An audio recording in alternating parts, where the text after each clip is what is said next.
Hi, this is Rabbi Chaim Kaufman. Welcome to our 247th installment in the Torah portion of the week. We are holding by Parshas Mishpatim. Parshas Mishpatim is the single parsha, greatest amount of mitzvahs given in the parsha, which is all about the laws of damages, where we speak about civil law, a slave, sale of a daughter, murder, manslaughter, killing of a slave, penalty for bodily injury, death caused by an animal, self-defense payments, damage caused by livestock. You can see it's a lot of damage. A lot of damage is going on over here. Torah tells me, the book of Exodus chapter 24, verse 3. It says, Moshe came and told the people all the words of Hashem, all the ordinances, right? Those are laws that don't make sense rationally. And the entire people responded with one voice. And what did they say? They said, all the words that Hashem had spoken, we will do. Right? So interesting, the Torah here says that Moshe came and told all the people in all these ordinances, all these mishpatim, all these laws. Right? So what are the mishpatim? What are the laws? What are the laws over here? So Rashi says, first of all, we're talking about Shev Mitzvahs B'nai Noach. Talking about the 7 laws. 7 laws, the Noahide laws. Talking about Shabbos, honoring parents, Paraduma, interesting, red heifer, right? And laws that were given while they were in Mara. While they were still in the desert, before they got the Torah Mount Sinai. Now if you tell me Mishpatim, these are laws seemingly we'd understand, or at least make some sense. So it says Moiv Rebbe, Ramosh Sternbuch Slita should be well, brings out Chokmah V'das, and he says, a wonder over here. If you tell me about laws that make sense, why does it mention Paraduma? Why does it mention the red heifer? Red heifer doesn't make so much sense. Right? They took the ashes of this cow, it was red, never worked, no yoke on it, all these things, and it made someone impure pure, made the Kohen impure. Right? It doesn't make sense. But why mention Paraduma?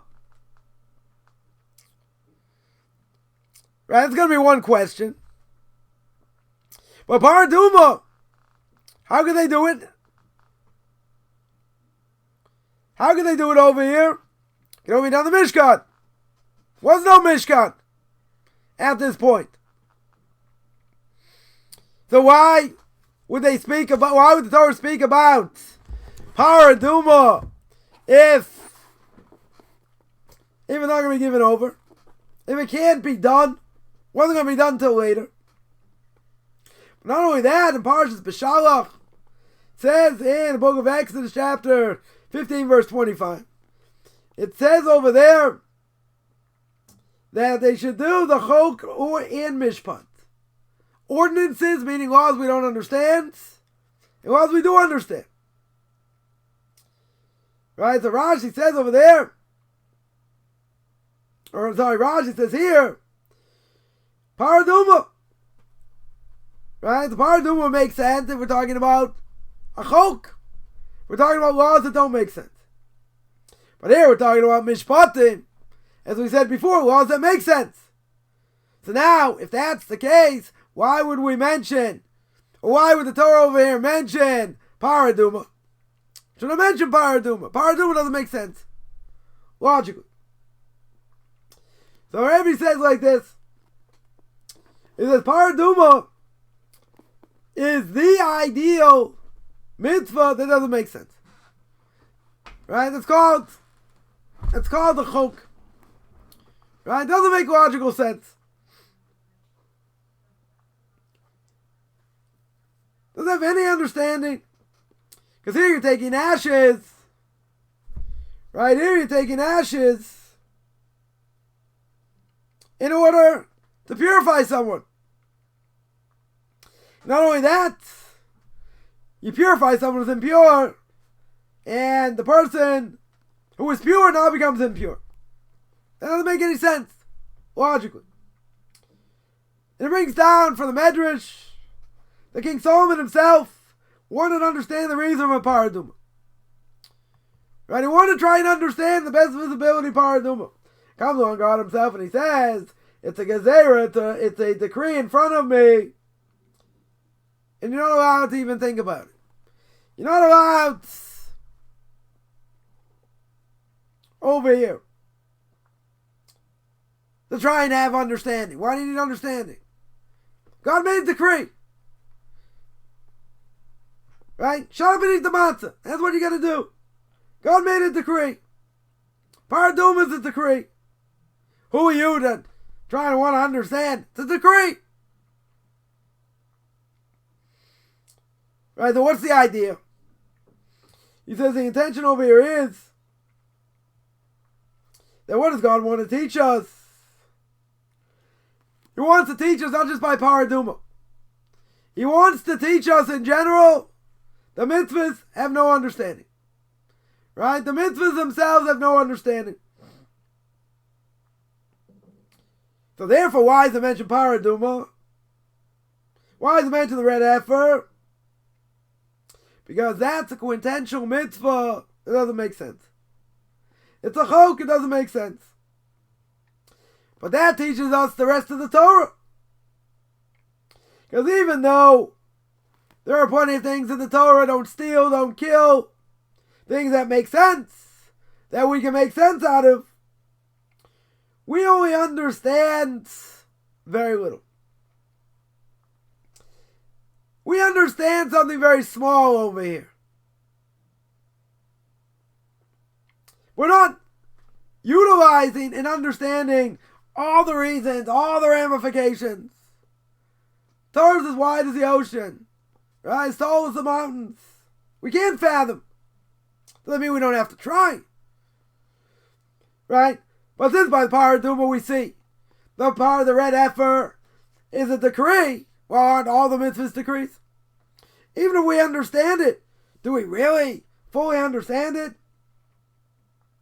Because there are many mitzvahs that have a lot of different reasons without number. Could be a million different reasons. And who knows all the reasons and what that deep understanding is? Only the one who created the world. He's the one who understands. We cannot fathom. Now, they'll say, oh, you just believe. You just have faith. Right? We have to understand what the Torah says. We have to work hard to try and understand. But we have to realize it's all a decree. It's all a divine decree. So then he says, comes on the Rambam, in the Guide for the Perplexed. What is the Rambam trying to do in that book? He tries to understand and figure out the reason for the mitzvahs. Right? But the Rambam himself doesn't say, this is the reason. How does he know? It's the reason. Could be a million reasons. No offense to the Rambam. Hopefully no offense taken. He's not saying it's the reason. He's trying to understand what possibly the reason is. And that's why before the giving of the Torah Mount Sinai, that's why God gives the mitzvah paraduma, even though they weren't going to do it till after they built the Mishkan. Because they had to think, they had to understand, in order that we understand clear that the Torah is beyond our knowledge. It's beyond what we're capable of knowing. So you're going to say, so what's the point? Why would I bother? If it's beyond my capability, then I don't have to keep it. Not true. Even if it might be beyond our capability, God still gave us enough understanding to fathom what it wants. What the Torah wants from us. Now, does that mean we understand every intricate thing? No. Does it mean, in reality, everything's really above us? Yeah, even if we understand. Even if it's something that makes sense rationally. Nonetheless, there could be a myriad of reasons why. Tens of thousands, millions of reasons that only God knows. So even if we understand, who says that's the reason? Could be a million different reasons given.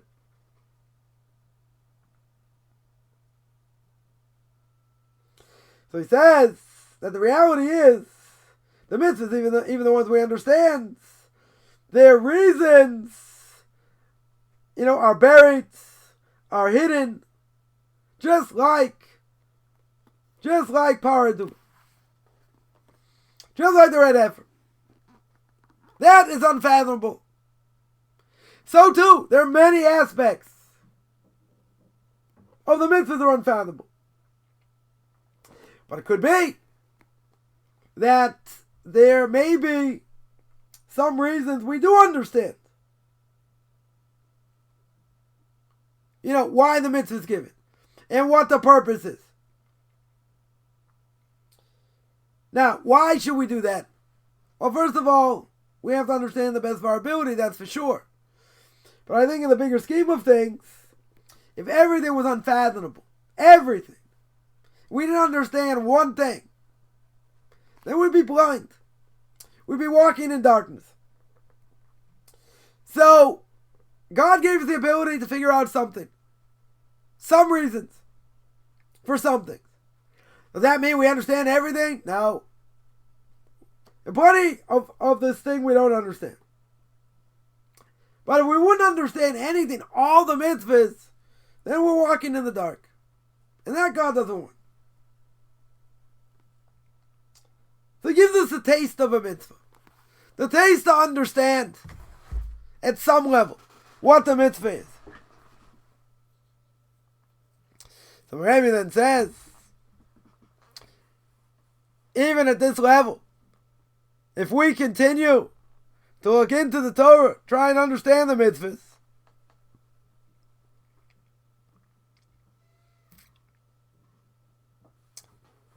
so what are we going to do? We still understand the mitzvahs themselves are very far from us.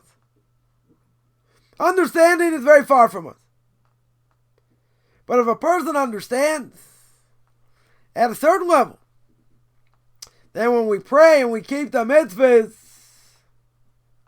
it's going to give us tremendous joy. We're not walking in the dark totally. It's like God throws us a proverbial bone.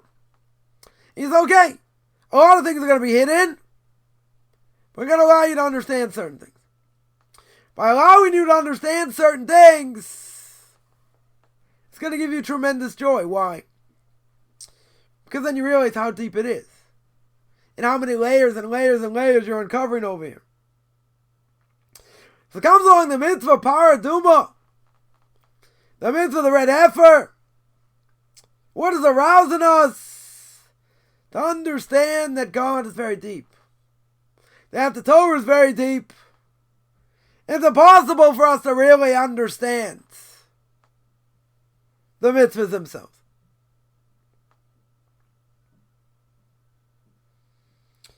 Because God's ways are not our ways. His thoughts are not our thoughts. And He had compassion. He gave us the Torah. He gave us the ability to tap in. But see, we're only tapping in at 20%. Maybe. Maybe I'll be generous. Maybe 30%. Because there's a lot we don't fathom. You're going to say, so how do we know Jewish law? How do we know what to do? So, Rabbi told us what to do. And how we're supposed to do things. According to their understanding. But does that mean, that's the level? No. The level of Torah is infinite. Multiple layers. In order to understand the truth. Okay, we have to keep Jewish law. We have to do what God says. But we have to understand, just like paraduma, it's something that's so deep. Don't think the rest of the mitzvahs are not. Just because they understand the mitzvah, don't steal, or don't kidnap, or don't murder, or don't covet. There are things I can understand. Some make more sense, Some make less sense. Okay. Doesn't mean I can't understand. But the reality is a drop in the bucket. It's a drop in the bucket of what's really behind it. So Rebbe says, God in His great mercy gave us the ability to tap into His world, to keep His mitzvahs the way He wants. And that's an unbelievable thing. Now, why would I say it's so unbelievable? Because a lot of people think, a lot of secular Jews think, all this picayune detail, you really think God cares if ripped toilet paper or not, on Shabbos, and different things. So we can easily give this answer. I mean, they'll necessarily accept it. But if God is infinite, doesn't that mean there's layers upon layers of what the Torah means? Plenty of layers. Plenty of layers. So instead of thinking, all these details, we think about, listen, God created the world. And He gave us the ability, mankind, to tap in. That's a huge thing. And the more we tap in, the more we understand. And the more we don't understand as well. But see, we want to understand and see God in all His glory. And see everything the way it should be. But we have to realize one thing. In looking at any mitzvah, no matter how much we understand, we don't understand. But we have to do what God says. We have to keep Jewish law. But we want to reveal all the glory. To see all the meanings, all the deepness. We're not there. We're not there yet. So a lot of what we do is basically scratching the surface. Yeah, we keep Shabbos, we keep kashrus, other mitzvahs. But the reality is, as the Godzilla says, in duties of the heart, we're doing a quarter what we should do. We're doing a small amount what we need to do. We got a lot to work on. But it's not just about picayune detail. It's about the ability to tap in. And if we tap in the right way, and we're so thankful for everything we have, isn't it true we'd pray differently? We'd live differently. But you're going to say it's so hard because we get beaten down in life. True? We're not negating that fact. Right? There's an evil inclination. Also true. But we want God's presence to be revealed. We want to understand the level that we should understand. In all that glory. But it's a golden opportunity. It's a golden opportunity to tap in. Not just about picayune detail, it's about life itself. Right? And we waste a lot of time. Because all Chaim said, people think, time is money.